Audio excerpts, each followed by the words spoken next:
To the Gun Collective podcast. My name is Jon Patton. Boys and girls, I've got an amazing guest. I know, I keep saying it. I say it every damn time, but I really genuinely, this is going to be freaking fantastic. I unfortunately have to talk about bills first.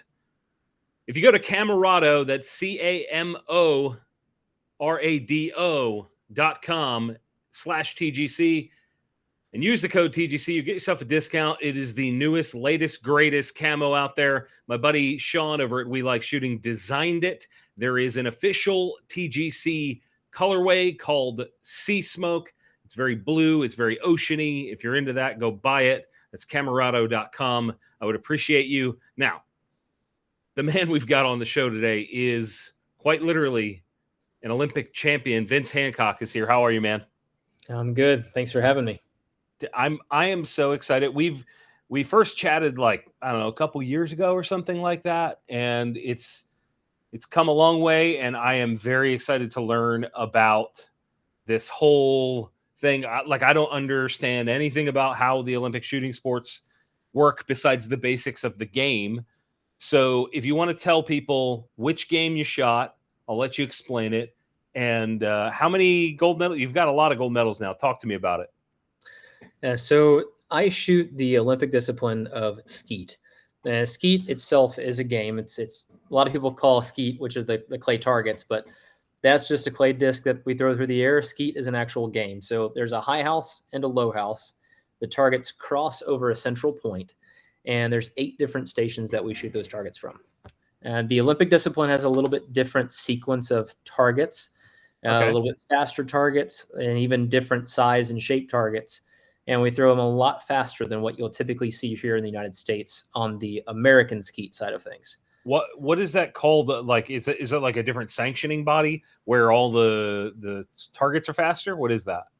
Yeah, so the International Federation is called the ISSF, or the International Shooting Sports Federation.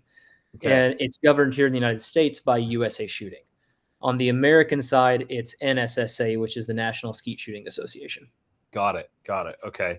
I have shot skeet many times. I am not great at it unless I do it frequently. I tried, but it's a different skill set. I can shoot sporting clays all day long. I love sporting clays, but the speed that you need to pick up a target and break it with skeet is a different discipline to me. When did you start shooting skeet? I started when I was about 10 years old.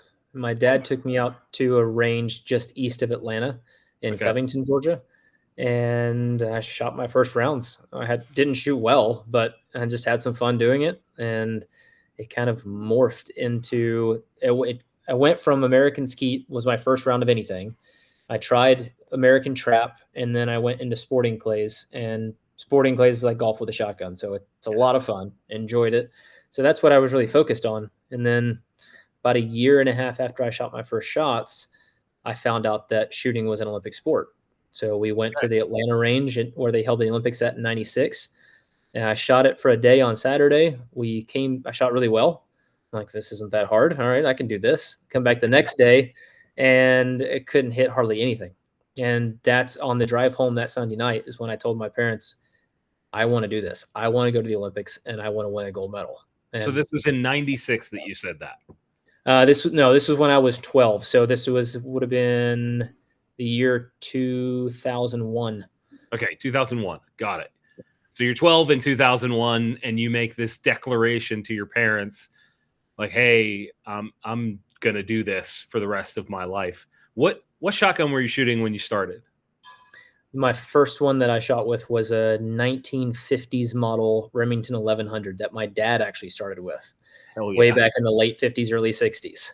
Heavy as hell. It was so bad. The stock, the wood on it is black. You can't see that it's even wood. It doesn't have a rib on it. It doesn't eject. It's essentially a single shot. And so, but it worked. That's what I needed. That's what I had at my availability at that point in time. And then pretty quickly after that, my dad ended up buying a used 390 from Beretta. And I've shot a Beretta ever since.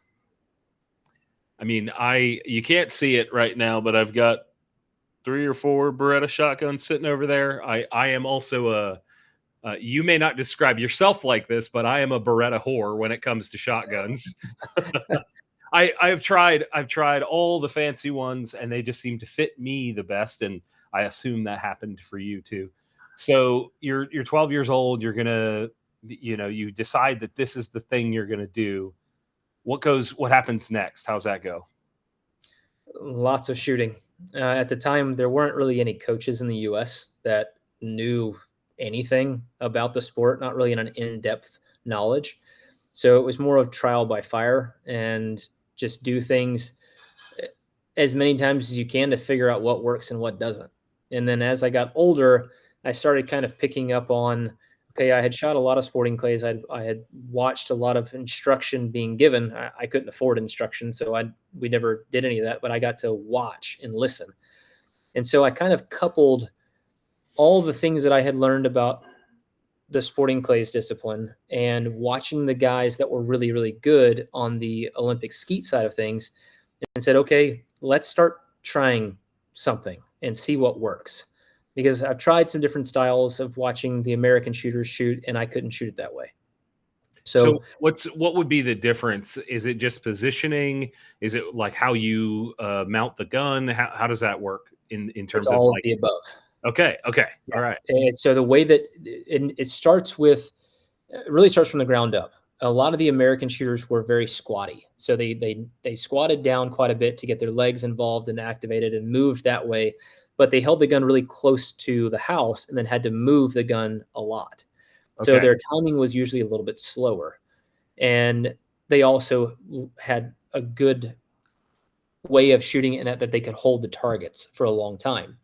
But when you looked at the Italian side of things, which is the predominant methodology used for, 40 years probably, and looked at them, they were more upright. They were very quick on the targets. Their hold points were further out, closer to the break points, and they were able, it just almost looked effortless for them. So at the beginning of all of it, I'm like, okay, I see why they're doing it, because that way it looks really easy, but I like being able to use my body more. So I kind of was in a squatty position, but held the same hold points that the Italians did. So it was kind of like a blend of both. It was, yep. And so I started out a blend of American and Italian. And then as I've gotten older, I've learned, and through trial and error again, and then coaching athletes and just testing things myself, okay, what's going to work best? Well, now I'm more upright. I still hold similar hold points to the Italians, but I hold targets like the Americans and the Northern Europeans. So it's kind of a blend of multiple different methodologies now that I feel like works the best, because I have efficiency and effectiveness all wrapped up in one. You say you feel like it works the best, but you've got a fucking gold medal or two to prove that it does work the best. I mean, so when did you first, what was your first competition that you won when you were a kid? The first one, I won some small things, but the first one that I really remember winning is I won the 21 and under junior national championships at 13 years old. And I was 14. I was 2003. Imagine you're 21 and a 14-year-old comes in and kicks the shit out of you. Oh, that's glorious. You had to feel pretty good, right? We had some people that weren't very happy about that. Yeah, I'm sure. But it is what it is. So after that, in 2004, I won my first open selection match, which was actually the final Olympic selection match for the Athens Games. I won that overall.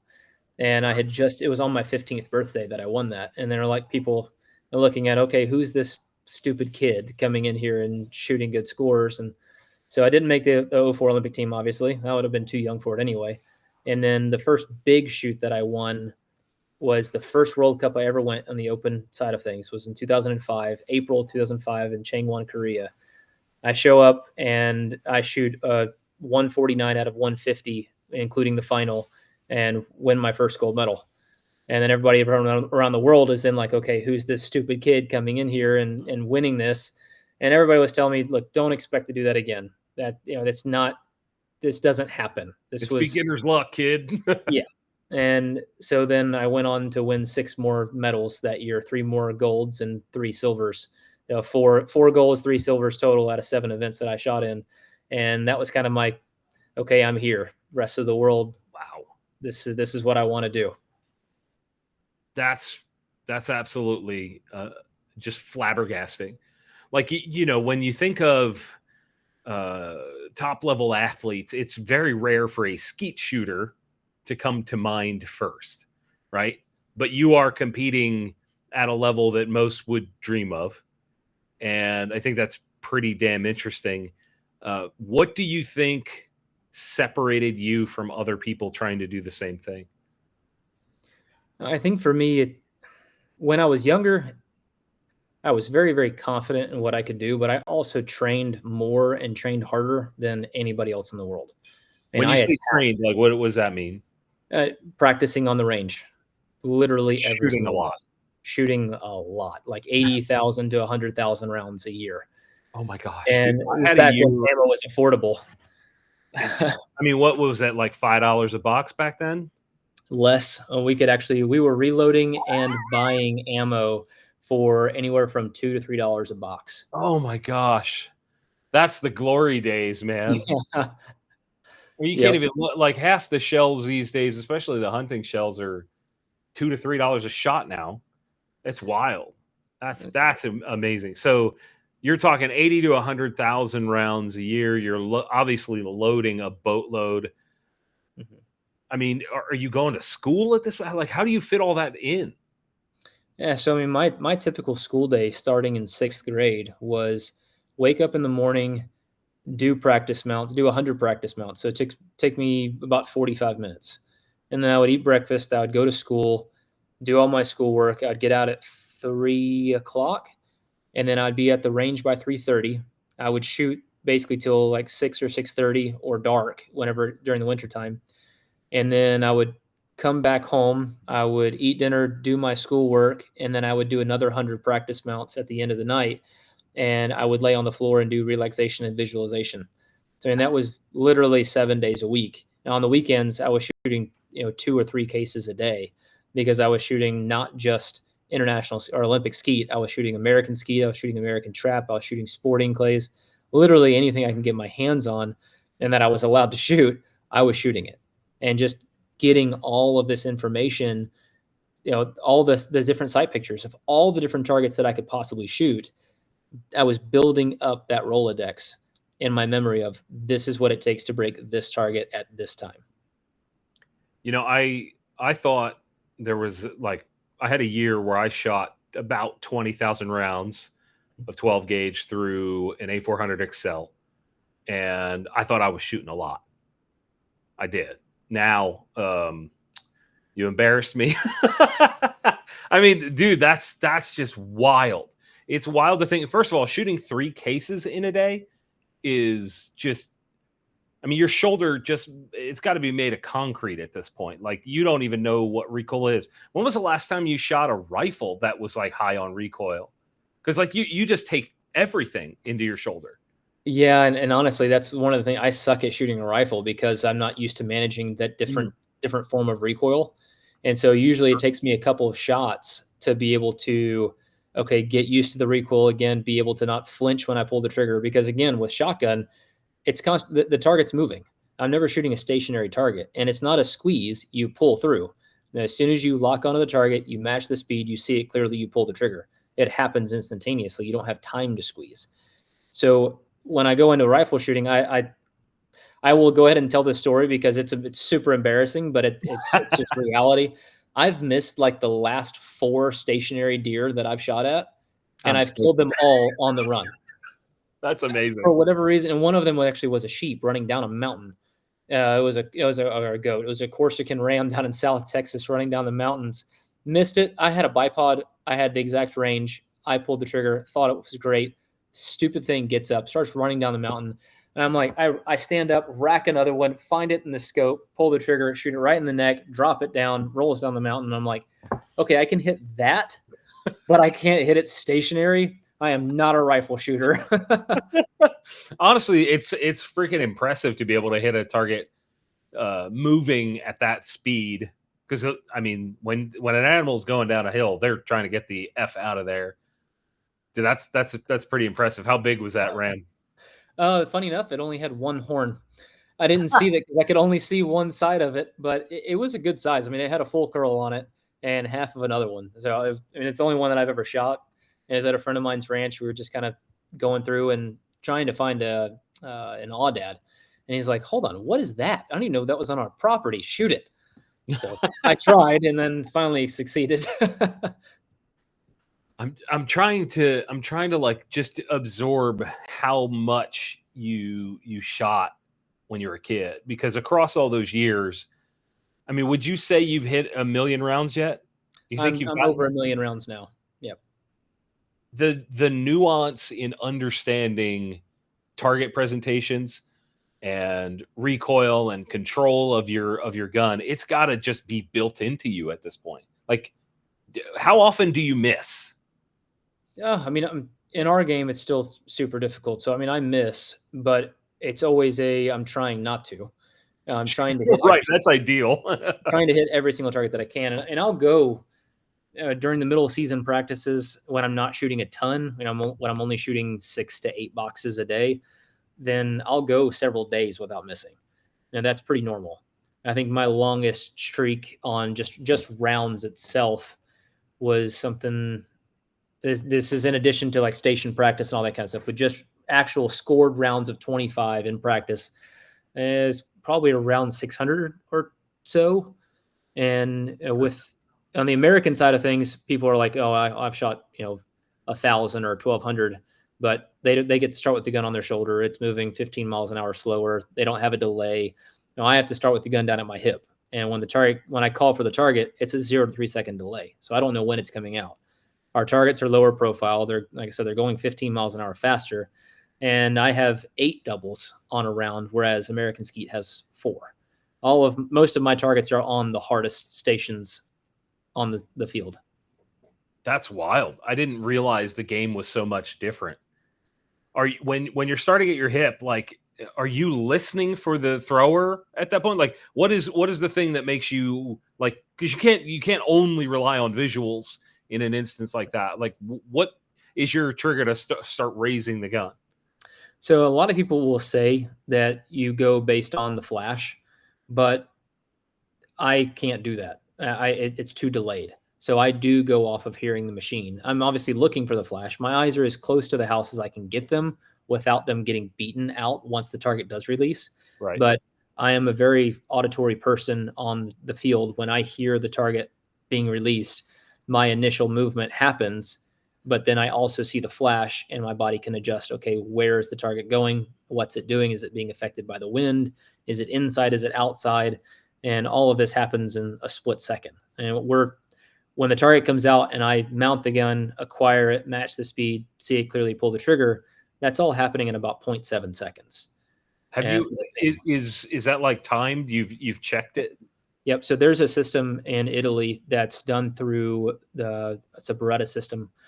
And now I'm going to draw a blank on it, but it actually is an auditory system that's connected with the computer.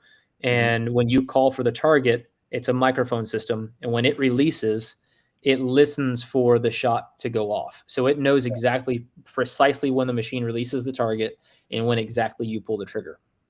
So my average is about 0.7 seconds on the first target, and then transitioning on a double from first target to second target is about 0.4 or 0.5 seconds later than that. So all in all, I'm done in about 1.1 to 1.3 seconds at the latest. That is just incredible speed.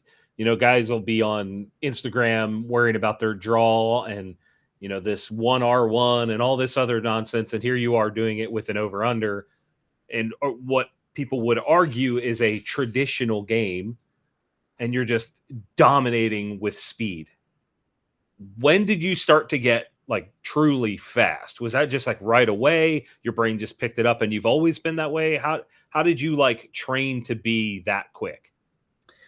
For me, it was pretty natural. Just because I don't know, I guess I've just always I'm a little ADD and I'm always kind of pinging off of something or other, but the quickness just always been kind of quick twitch with this and this sport in particular.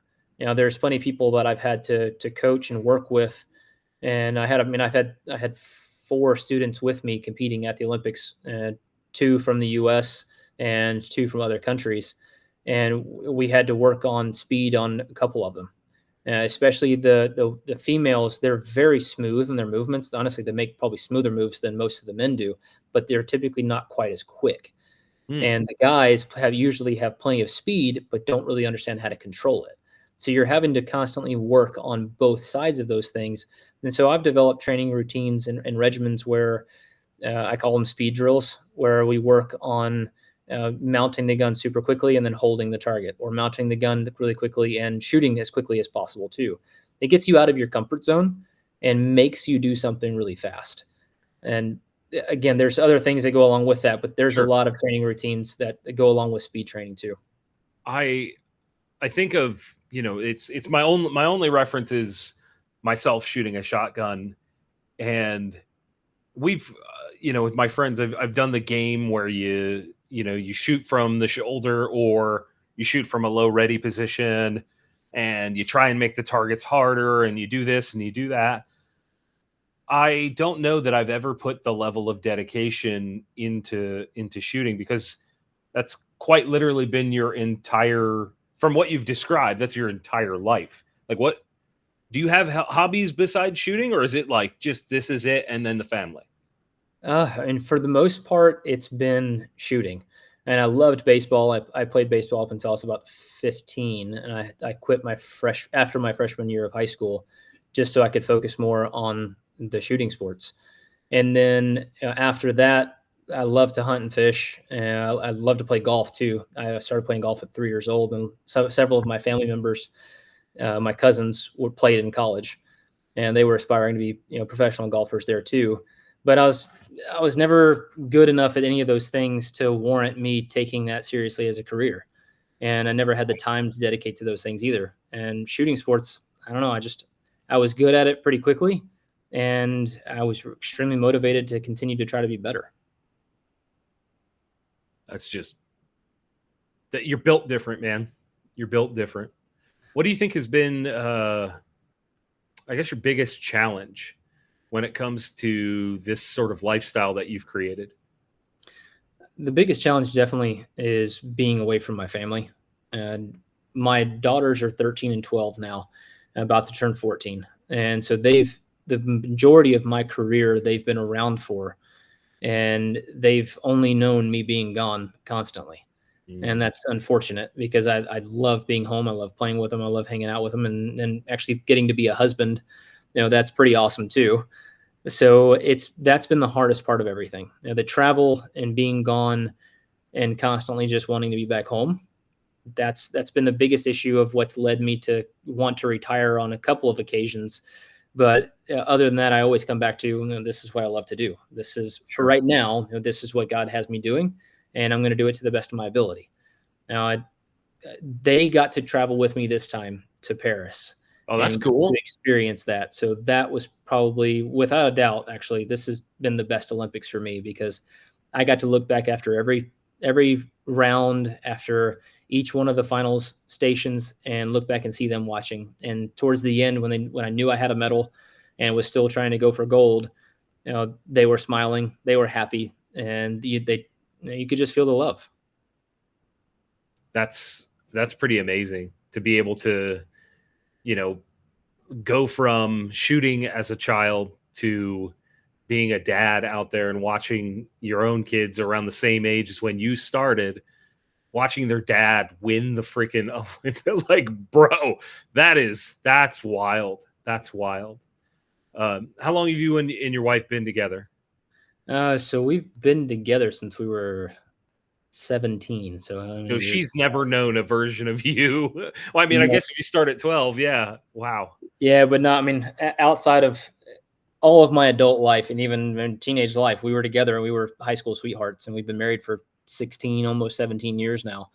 So she really, truly knows the struggle that I've been through my entire career. She knew me before I was really good and before I was an Olympic champion, and she's been there for all 5 of my Olympics and all 5 of my medals now. Dude, I cannot fathom what it's like in your house to just like you've got to have a barn just full of shotgun shells at all time. Like the amount of ammo that you require. Like it's just, so right now, you just finished the Olympics. Are you like in a downturn? Are you still practicing heavily? How's that working? My gun is still locked in the case that it came home in. I haven't even taken it out. I know my teammate, after he didn't get a medal in the team event, but so he took my gun, oiled it down for me, so I know it was well taken care of when he put it away, and it hasn't come out. And I don't know when I'm going to take it out. I'm going to have to take it out, clean it again pretty soon. But I have no interest in shooting right now. It's just it took so much out of me this time, and I don't know why it took so much more of my mental and physical focus, but it did. And once I got done with the individual medal, I literally couldn't stand anymore. And Really? it was more so than anything I've ever experienced this time. It's always a lot. You have the adrenaline dump. You have all of the, I did it. Yeah, But yeah. we got back after doing all the award ceremony, doing all the press, doing all the drug testing and all those things. I got back home to the Airbnb, and I literally at one point just laid down on the floor in the kitchen because I had nothing left. It was the most drained I've ever been in my life. Do you And think that's because you have learned how to put it all out there in a different way?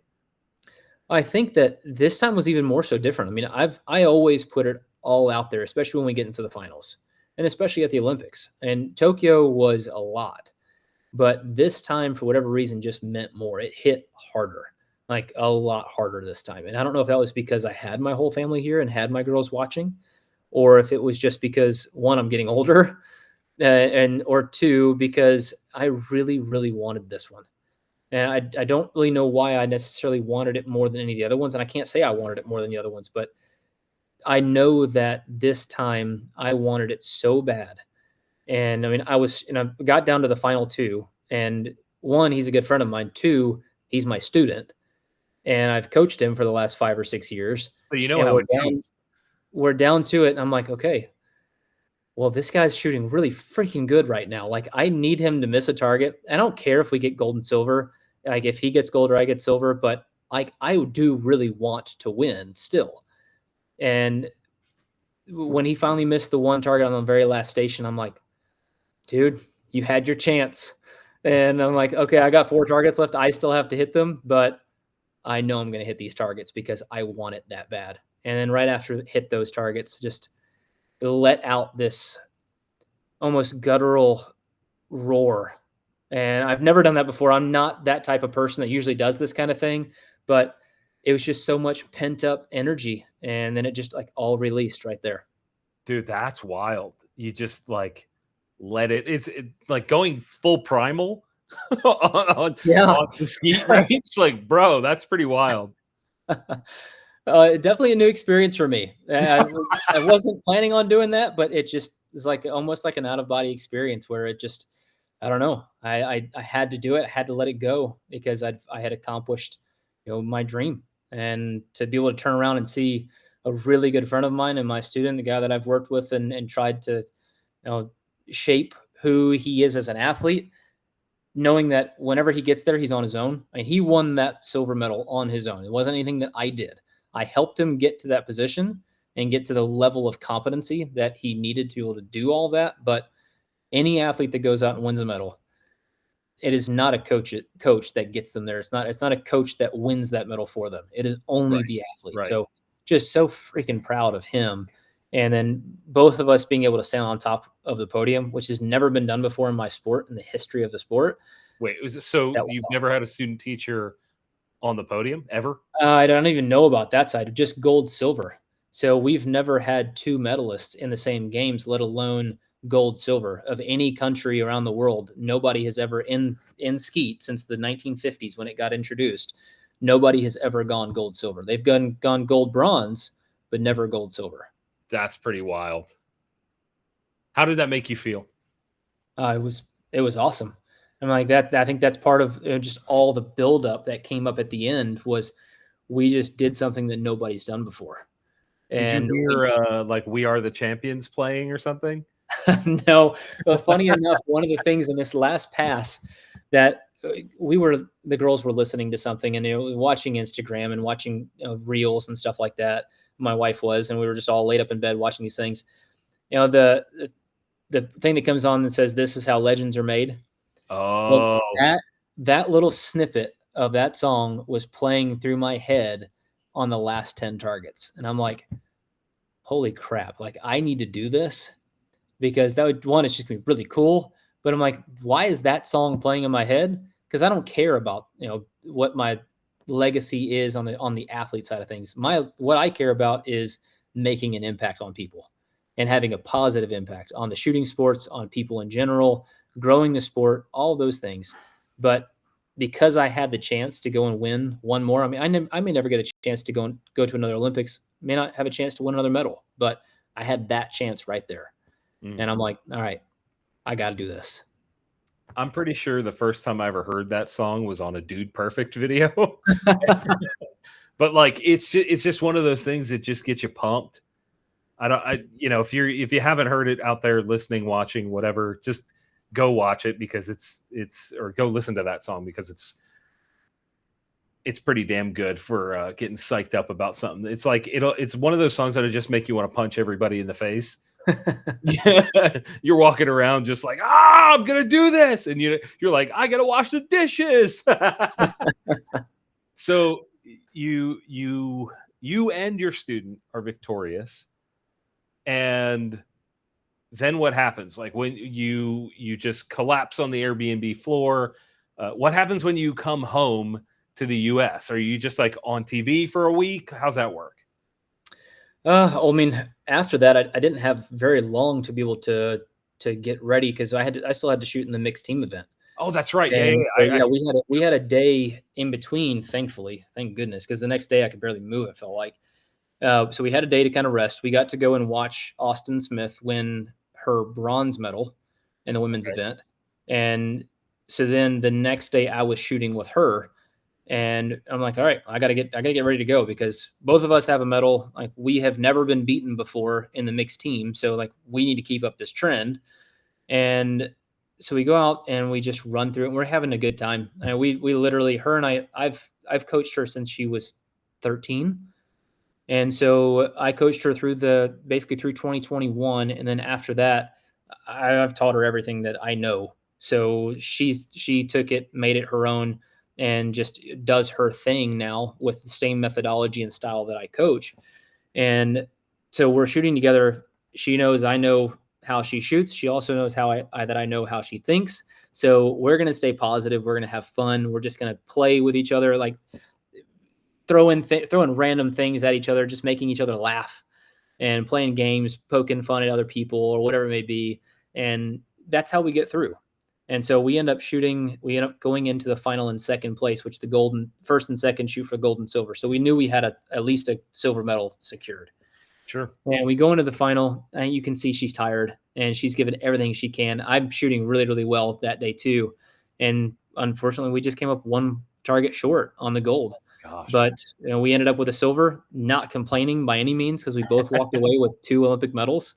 But it was really fun getting to shoot in 2 finals with 2 people that I call my really good friends and 2 people that I helped coach to their knowledge of the game. You seem like how old are you at this point? 35.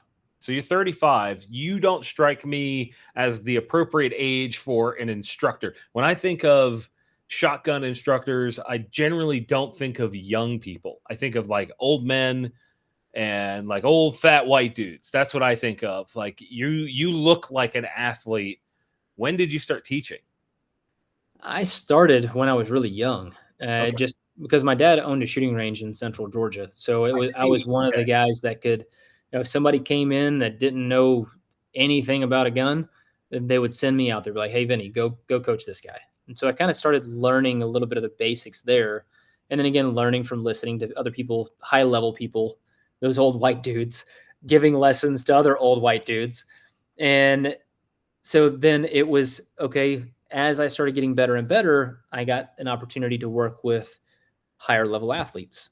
And then again, as I continued to win more Olympic medals and then more Olympic medals, I started having people seek me out. And then, so I needed to be able to, and I didn't have a coach. My dad was my coach through 2008, but then I went my own way after that and did my own thing and really started diving off into understanding my mechanics and, okay, what can I improve? What can I get better? Because I felt like I still wasn't nearly at my peak and what I was capable of, even after winning gold in Beijing. And so based on that, I knew that I had to get better, and I knew that I had a lot to offer as I found ways that could, make things easier on you. So when like, are you seeking the students out? Or are they coming to you? How's that work? Yeah, I don't seek any students out. I don't even put myself out there for coaching. Usually they're contacting me. Okay. And thankfully I've been to the point now where I'm very selective with who I can work with because I don't have a lot of time to coach. But when I find an athlete that I watch them shoot and I say, okay, they've got talent, and then I watch them shoot a little bit more and see how driven and motivated they are, see how they handle failure, see how they handle success, see how they handle exposure to media, all those kinds of things, and say, okay, you look like you're on the right track. You look like you can handle pressure. And I want to be able to now teach you how to be comfortable being uncomfortable, because that's what separates those that are good from those that are great, is the ability to be able to handle those pressure situations and like it and love it and thrive on it. And so I love having the pressure solely on me. And I love having the crowd watching, thousands of people back watching us, whether it be at Beijing and there was 10,000 people, or whether it be at Paris when there was about 3,000 people. I love it. I crave that when I'm as a competitor. And so being able to relay all of that knowledge that I've gone through and that I've sorted through and how to handle those type of situations on top of the methodology that I teach, which is all based on economy of motion and making the easiest, simplest move to get the desired outcome, people find that, and when they try it, they're like, where has this been? And then, but not only can I get them with methodology, again, that's where the other part plays into, okay, I've been there, I've done that, I know what this is going to feel like. I'm going to start putting you through those cycles as well, so that when you do get to that point in your career where you're facing that pressure, facing those noises, all that kind of stuff that's going on outside, you know how to handle it.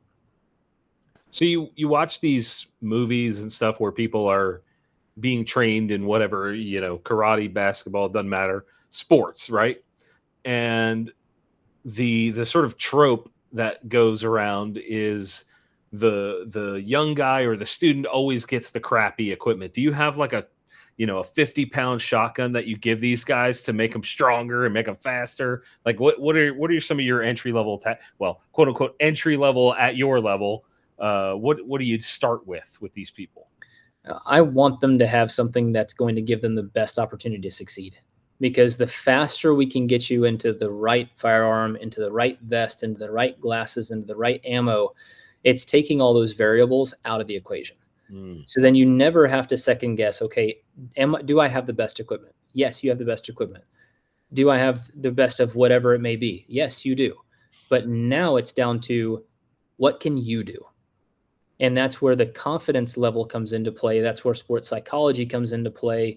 And you get down to the brass tacks of everything. It's about, you can be as good talent-wise as, you can be better than anybody in the world. But if you're not willing to work hard and you're not willing to be confident in yourself, not cocky, just confident, then that's what sets apart the best from the rest, because they know how to win. They know how to lose. And it took me, I'll be very forthright in the fact that when I was a teenager, I was cocky and I was arrogant and I didn't know any better. That's what I was taught from my parents and from the sports psychologist. I was taught to, you are the best in the world.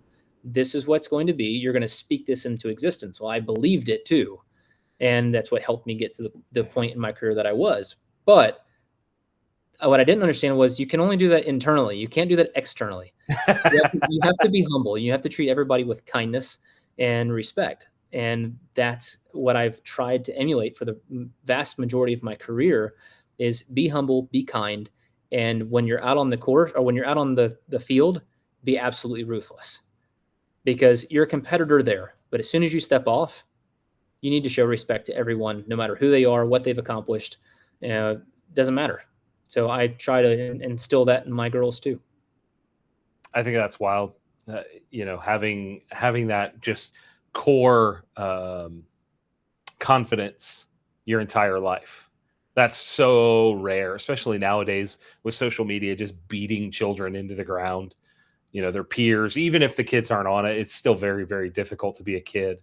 Mm-hmm. And I think it speaks volumes about you and your family that you all sort of work together to make sure that you're out there crushing it, quite literally. What does your family think of all this? Like, obviously they're supportive, but like, do you ever have times when you're like, Dad, I don't care about shooting? Does it ever happen like that? It's definitely happened, especially as they've started to shoot a little bit more now too. Now there's periods of time where they're just like, I don't want to go to the range, and I own a shooting range, so I'm there all the time, and so are they. And it's probably prevented them from shooting more than what they have, because they see, okay, whenever I go to the range, I have to load targets, I have to pick up holes, I have to move ammo, I have to clean guns, I have to check people out at the front desk, like all these kinds of things.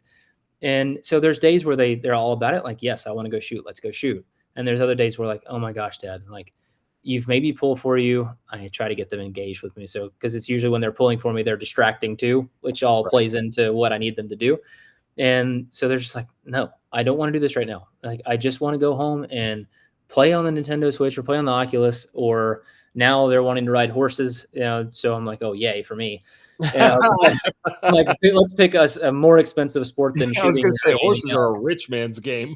Yeah, and I don't know where they're expecting this to come from, but they're going to ride a little bit here and there, and just at a little local place, because my wife grew up riding a little bit too, and she loved it. So I want them to choose a sport or choose something in life that they want to do, whether that be shooting. On the shooting side of things, they don't have to compete, but they don't have a choice. They have to know how to handle a firearm and how to shoot really, really well. Don't care if they compete, though. That's up to them. And in life, they're going to be competing in something. And whatever they choose, they need to work to be the best at it. So you said you own a shooting range. Is this the same one that your pops owned? No. So I'm originally from Georgia, and I now live in North Texas. So Texas, right. Okay. My range is North Lake Shooting Sports. We're about 25 minutes north of downtown Fort Worth, and we're about 2.5, 3 miles as the crow flies from Texas Motor Speedway. So we're really centrally located. I mean, we're 25 minutes from DFW Airport too. Dude, the next time I come to Dallas, we have to shoot, because for me, just watching you break targets would be really, really fun. Because there's nuance that unless you shoot a fair amount, you don't necessarily see the nuance in how you're presenting the gun, the fluidity of motion and all that. And oh my gosh, that would be amazing. So how big is your place, North Lake? So we've actually grown pretty quickly. We've only been open since January of 23. And we already have 3 full sporting clays courses. What? We have 5 trap and skeet fields, about to be 6. And we'll be expanding more as well pretty soon. So we'll have, we've got a 5 stand already. We'll have another, I'm trying to find a place to put in VTask and super sporting. And so we'll be one of, if not the largest club in North Texas on a permanent basis, hopefully within a year and a half or so. Dude, first of all, congratulations. That's amazing in and of its own right. I need you to explain, and my buddy Greg Davis from Neomag explained it to me before. He's a big clay shooter as well. What is VTask? And you just said super sporting. What the hell is that as well? What is that? So there's a lot of different versions of what most people would just consider sporting clays. Okay. VTask it's a French version of sporting clays. They're the ones that actually came up with sporting clays to begin with. VTask is the original, like the OG that was in control of the Olympic discipline way back in the early 1900s. So that's like a sanctioning body, and they just named the version of the game after that. Yep.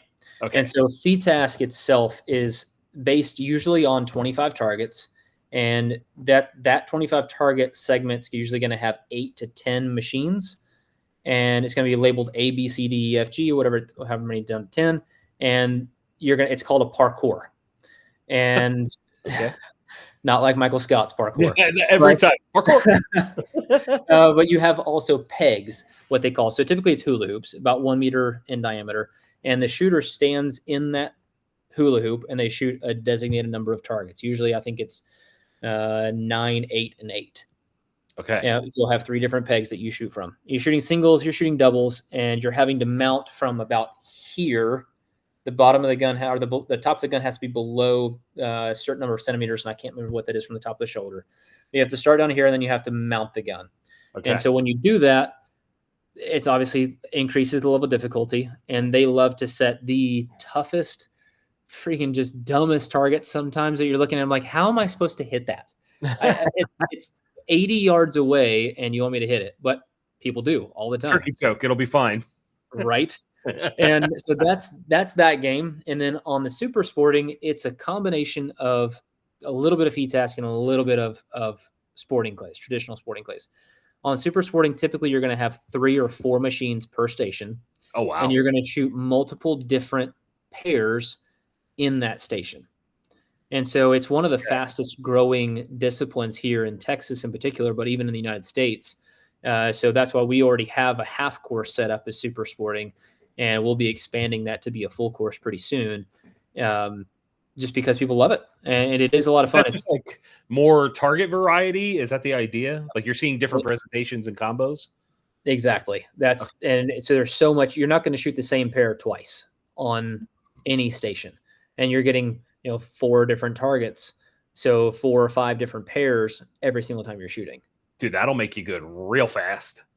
It's a lot going on. It really is. It's hard on the clubs because you have to buy so many more machines, but people like shooting it, and then that number's increasing. So of course we're going to try to, give the consumer what they want. And I set all the targets on our course. And just last weekend we had 130 people shoot one of our registered sporting clay shoots, and I had to change by myself 80 different machines. So it took me 4 days to do it, because it's literally me by myself knocking it out. Occasionally I'll have somebody to come and help and move some stuff with me, but it's all on me right now. That's wild. You often think of like, oh, this guy's an Olympian. He's going to have $8 billion and he's going to have this huge team to support him. And you're like, no, I'm changing the targets myself. That's cool. I mean, honestly, for the people that come through there, they know you own it, right? More and more are starting to find out. So, I mean, I've been fairly quiet with the fact that I own it. Just simply the fact of I don't want people to feel like I'm pushing myself on them. But when they come in, like, yes, I'm Vincent Hancock, and we start talking more and they're like, oh, who owns this place? Well, I'm one of the owners. And I'm also out there on the skid steer, mulching stuff down and opening more parking lots and opening more shooting stations and setting targets, filling targets. I do it all. My partner is there, and he helps a tremendous amount too. And but he's more on the administrative side of things because he's retired, and he's an electrical engineer by schooling, but his totally different background in business. But so anyways, he's able to fix a lot of the stuff that I can't fix electronically, which I'm thankful for. But we make a pretty good group out there. I mean, for me personally, knowing that an Olympic, like, how many golds do you have at this point? I have 4 Olympic golds and 4 Olympic gold medalists, tons of other medals. Like, knowing that you set the targets, if I could break any of them, I would be pumped. Like that would make me excited. Like I have shot the course I started on was considered pretty damn difficult at the time. I have no context because at the time I was new, but I was told by many people that the course I started on was incredibly difficult. So to know that somebody of your caliber set the targets, that's even more exciting. Especially now. I want to make that like a regular pilgrimage for myself, just to keep myself in check and make sure I'm not terrible. Well, what you'll find about the targets that I set is most of them you're going to look at them like, oh, that's not that hard. And most of the time they're really not that hard if you're paying attention. So I don't really set many long targets. I set technical targets. So mostly between 20 and 40 yards. You rarely will see a target that I set outside of that unless we have a big major shoot going on, like a 2 or 3 day long event. Then I have to set some longer targets because we're going to have a lot of people there that are really, really good. And I have to throw something that they have to really think about and are going to miss at some point in time. And so, but our typical events, you're going to come out and a masterclass shooter that shoots really good is going to shoot high 90s out of 100 on all of my courses. But it's because I want the, level D, C, and B to come out there and have a lot of fun too, and to break a lot of targets. And they can shoot high scores as well if they're paying attention to what the target's doing, because every target that I set is doing something. It may not look like it, but it is doing something, whether it's rising and curling. If it's falling down, you can't see it because it's following the shape of the hill, or if it's, coming out and then it's cresting over, but it's not where you're expecting it to be.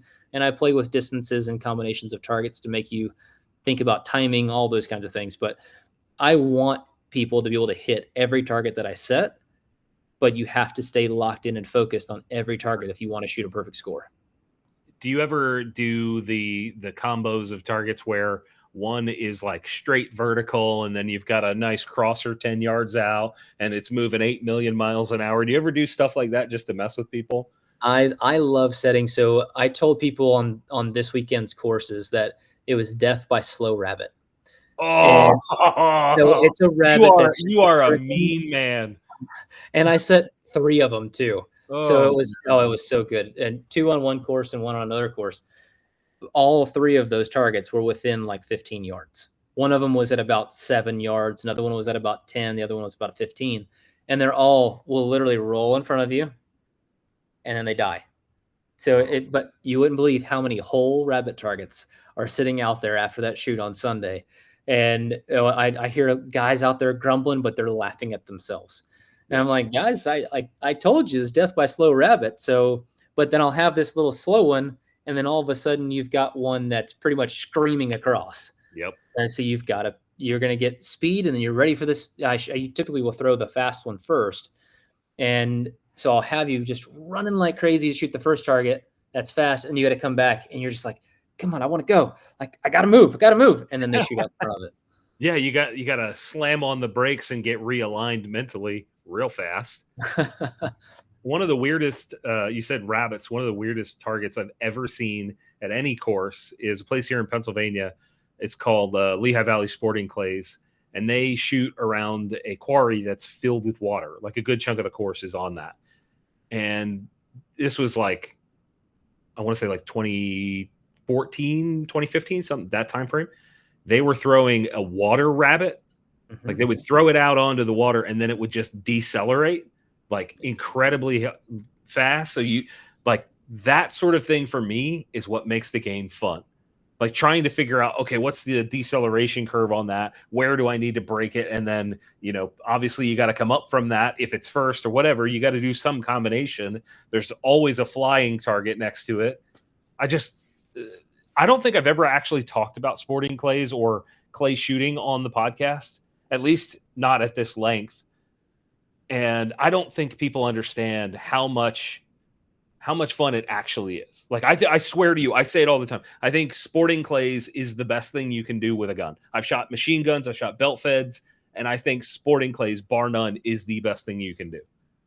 I can't argue with you. I mean, I've shot about every type of gun that you can shoot. With being in the military and having lots of friends with really cool guns, shooting sporting clays is the most fun thing I've ever done with a gun. And it's not even close. I mean, the Olympic discipline, I love it because it's in the Olympics. But if I was going to choose something to do for fun, all day sporting clays. And it's different. You just said you were in the military too? When the hell did that happen? Yeah, so I was in the military from 2006 to 2012. And I won my first 2 Olympic medals while I was in the Army. I was part of the Army Marksmanship unit. I did not know that. Yep. How do you how do you have time for anything? Well, back then I didn't really have time for anything. That's it was fair. Military stuff, and my job in the military was to shoot, so that was helpful. But I was either gone doing military stuff, or I was gone shooting, or I was at Fort Benning and doing stuff that some colonel wanted to do, or they would, after the Olympics in particular, the dog and pony show was real, and literally had. I know this, you'd be like, "Oh, this was so rough," but I get a call at 9 o'clock in the morning and say, "Hey, Hancock, get on there's a jet waiting for you on the tarmac. You need to drive over, and you need to be on it in an hour." And I'm like, "Well, like I have a wife, and after the second one, 2 children." But particularly after the first one, I was like, well, I've got a wife that's here, and like we had plans. Doesn't matter, like Private Hancock, get on the plane, and you're going to wherever it was going to be. I mean, I went to Fargo, North Dakota one time. I went to the Pentagon. I can't tell you how many different times, and just different events that different generals wanted me at. And of course, I grumbled because I didn't want to leave at the point in time with an hour's notice, but it is what it is. I was at the needs of the military at that point in time. That's just absolutely wild. Your story is pretty amazing. You know, it shows what hard work can provide. Because I think people see the end result often with champions, and they go, "Man, that's pretty cool. That guy must have a lot of dedication." And I don't think they ever quite understand how much dedication is required to be at that level. I really don't think people understand. And I mean, I personally can't even understand. So I applaud you for doing that, man, and just sticking with it that long. I'm sure there were many times that you wanted to walk away just out of frustration or whatever it might be, but it's pretty rad that you're still doing it. What's the next step here? You know, you hit pause after the Olympics. What are you doing next? Right now, I'm just kind of looking forward to knocking out all the different media engagements that I've got lined up over the next couple of months. Right. I'm going to try to, knowing that Los Angeles is in my sights, and Los Angeles, it's 4 years away, but I know without a shadow of a doubt, I mean, unless somebody puts a bunch of zeros behind something for me to pay me to stay in the game, I'm retiring. I will be done after LA. And I still have to make the team. It's not easy. I mean, we live in 4-year cycles as Olympic athletes, and you've got to make the team every single year. You've got to go and earn quota places for the U.S. to even be able to compete in the Olympics. And then you've got to come back and you've got to beat all the rest of the Americans for that spot. So it's never a given that you're going to make the team in the first place. So for me, it's going to be trying to maximize these next 4 years, both at my shooting facility here in Texas and professionally through sponsorships and things like that. Typically, being shooting athletes, we don't get a lot of sponsors, even within the industry. Really? So we're trying to. It can be. You'd be surprised at just how few of these companies are willing to kind of step up and help Olympic athletes. Not just myself, but there's been many other ones that are world champions that are really, really good shooters that, I mean, they're scraping by. Wow. So hopefully I can change that a little bit over the course of the next few years and get some sponsors to kind of come on, both that are endemic and non-endemic, and try to just build up the shooting sports. That's really my main goal over the next quad, is to grow the shooting sports in a way that it's never happened before. And then take it after that 4 years and try to find a way that I can have an even bigger impact, because that's ultimately what we need. We need to grow the sport. We need to grow, people that believe in the Second Amendment, and we need to make sure that they know what guns are being used for, why they're here, how to have fun with them, how to respect them, and let's go out and do this, and hopefully we can convince some more of them to come out and try to win Olympic medals too. Hell fucking yes. Hell yes. Man, I'm happy for you. I can't wait to see if you're able to lock in for LA. And if you do, I will absolutely be there to watch you do it. Because dude, that'd be fucking rad. How cool would that be? On American soil. Oh my gosh, that would be amazing. Also, you and I need to have a conversation about how I can help you with these sponsorships, because the fact that you may or may not have some, like, it's not just easy for you to do, that's bullshit. And I happen to have the ear of half the industry, good, bad, indifferent. I talk a lot of shit, but people listen. I would love to try to find a way to help you. I think you're an inspiration to a lot of people, and I want to see you continue kicking the shit out of every clay target on the planet. holy crap, man.